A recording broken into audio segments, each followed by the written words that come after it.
This thought popped into my mind. Stop fighting this. You're a victim. This happened to your grandmother. It happened to your aunt. It happened to your father.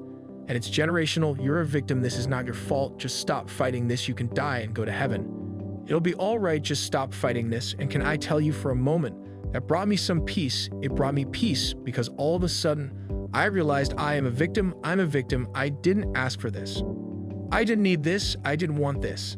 This happened to me. It's not my fault it happened to me because of my family curse or whatever it might be, and for a moment, that thought that I'm a victim instead of a warrior brought me some peace.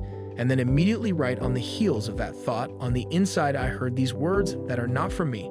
And I immediately knew that thought was trying to persuade me that I'm a victim that didn't come from God. Satan was changing his tactic on me. He was changing his tactic, and I remember saying out of my mouth, I'm not a victim, I'm not a victim, I will defeat this thing in the name of the Lord Jesus. And when I said that, I felt myself going up.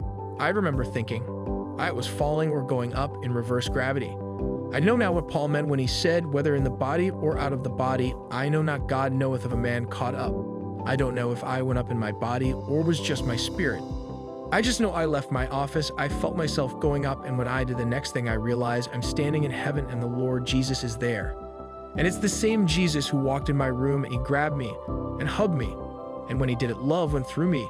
I've never experienced anything before that moment like that.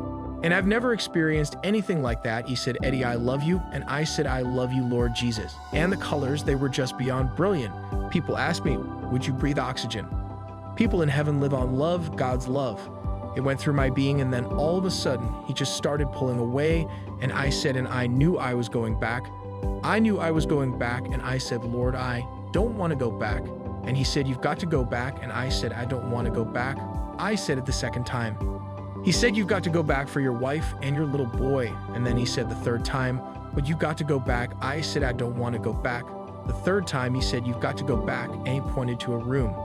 And there looked like thousands of army cots, empty army cots. And he said, if you don't go back, those will be full of people who will become mentally enslaved because they haven't heard the truth about their thought life. And then the next thing I knew, I'm coming back into my office and I'm on the floor, and that was years ago. And since then, my journey has been to teach people how you can get free from anxiety and depression, and you can take authority of your thought life.